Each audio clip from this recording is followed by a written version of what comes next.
Hello, I'm Chris Williams from Read Comics They're Bad For You, the name of my YouTube channel, or if you're watching this on BitChute, the name of my BitChute channel is Comic Freak.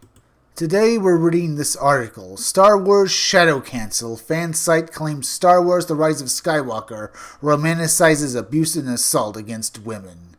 And we'll get right into this article right now. Spoiler warning, this article contains spoilers for Star Wars The Rise of Skywalker. Star Wars Shadow Cancel, a website and blog dedicated to following the continuing Star Wars mythos, has made the claim that the story between Kylo Ren and Rey in Star Wars The Rise of Skywalker promotes and romanticizes abuse and assault against women based on an interpretation of the film as seen through the lens of one specific book on domestic abuse. On December 20th, Star Wars Shadow Cancel published a post by guest contributor Emily, who also goes by the Twitter handle Ray Speeder, titled Star Wars The Rise of Skywalker glorifies abuse and assault against women, in which Emily argues that the film romanticizes abuse by portraying the myth that fixing an abusive man is the ultimate responsibility for a vulnerable young woman.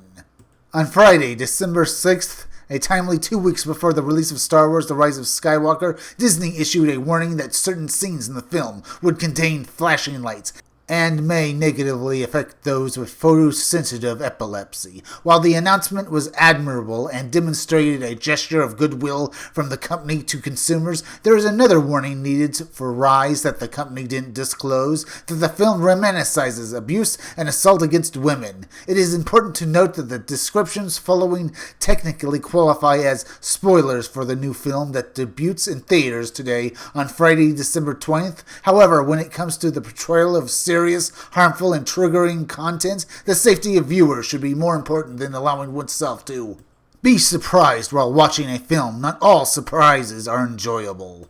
Well, that was a mouthful of words, as well as being completely insane. This Emily person sounds like she's off her meds, doesn't it, folks? In her analysis, Emily uses only one text, Why Does He Do That?, Inside the Minds of Angry and Controlling Men by Linda Bencroft. As a guide to analyzing the text, the book written in 2002 has become a highly praised staple text in the field of understanding domestic abuse, though it has been met with criticism such as how it propagates some toxic ideas and dismisses some counterexamples, especially along the lines of gender.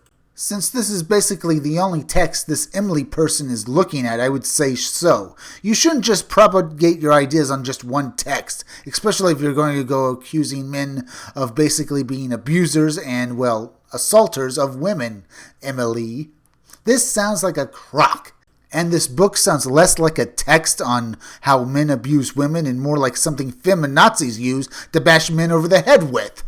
Using Bencroft's book, Emily applies the dynamics of abuse discussed by Bencroft to the traditional hero-villain dynamic of Rey and Kylo Ren, removing the context of the story and their history to frame Kylo Ren as an abuser.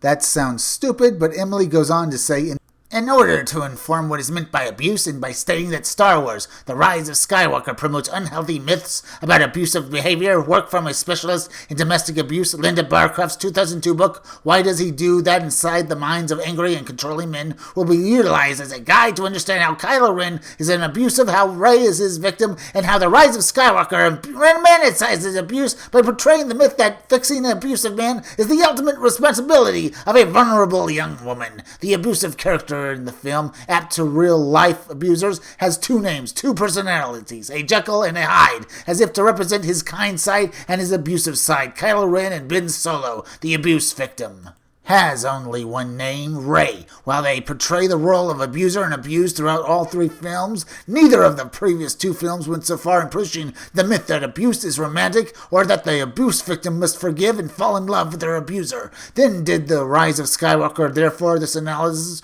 will only describe his abusive behavior as they occur in his latest film.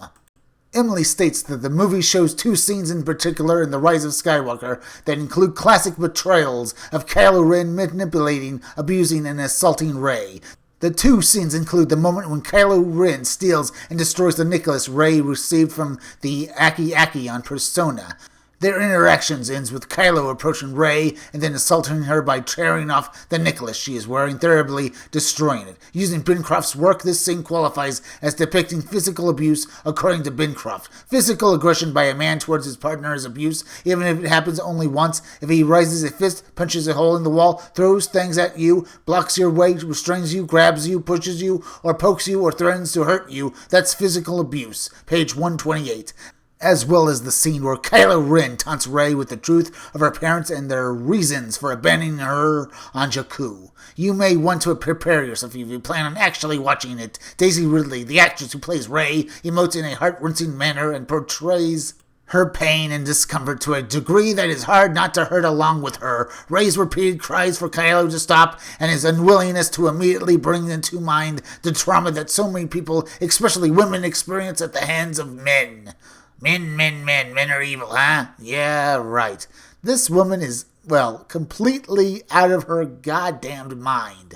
I repeat this because she's portraying the relationship between a hero and a villain as something like a relationship between a man and a woman when they're married. That's insane. However, this analysis completely ignores various points of context and general storytelling. Kylo Ren and Rey have been enemies. One a Sith, the other a Jedi, posed against each other to be polar, diametric opposites. Kylo Ren, under the influence of the dark side of the Force, gives in to his anger and engages in battle with Rey regularly throughout the trilogy, and in an attempt to sway her to his side, taunts her with the truth of her clouded memories.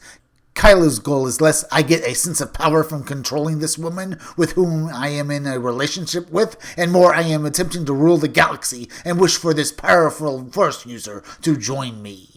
Kylo Ren has specifically been tasked with killing Rey by the Emperor. He steals the necklace and has it analyzed in order to discover her location. Emily also takes issue with the death of Kylo Ren, who returns to the light side of the Force after giving his energy to revive Rey from the dead, calling it the most dangerous part of the film, mostly due to her assumption that Kylo Ren is part of the majority of abusive men who do not make a deep and lasting changes.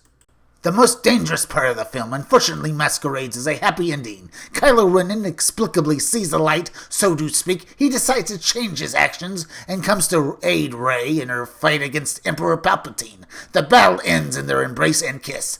Strange writing aside, the decision to portray Kylo Ren first as an abuser and then as someone who has changed his ways feeds into the myth, and yes, it is a myth, that abusers can easily change to become loving, respective partners. The reality is, according to Bencroft, the majority of abusive men do not make deep and lasting changes, even in a high-quality abuser program. Page 335. While change is possible for abusive men, the most effective motivation for change are external factors, such as risk of the women leaving them or requirement by the court. Given that Kylo Ren passes immediately after the kiss, it is unknown if his change of allegiance would have been permanent or if he would have fallen back into corruption. Emily's analysis infers and assumes many points that are not featured in the film. Emily's article continues citing Bencroft's book and attempting to fit the narrative of Star Wars: The Rise of Skywalker into the definitions of abuse as provided by Bencroft before concluding with stories shared by anonymous and alleged abuse survivors who similarly criticized the film for its portrayal of Kylo Ren and Rey's relationship. Following the publication of this article, Star Wars Shadow Council official Twitter account began to retweet tweets agreeing and praising Emily's article before dismissing criticism of the article and pushback against its claims because, according to the account, the pushback for hosting this is from guys. Of course, because no one else would be critical of this article but guys. Evil men, right, Emily? And Shadow Council? Ugh. You guys have such pathetic names.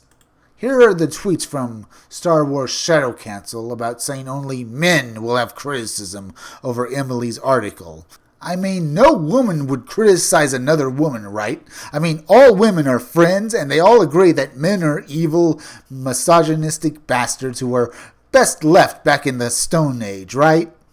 I mean, no woman would come out and defend a man, or come out to say that this book is obviously a weapon for feminists to grandstand and basically yell at men saying they're evil and that they should bow down to women and do whatever they say because all men are stupid idiots, right?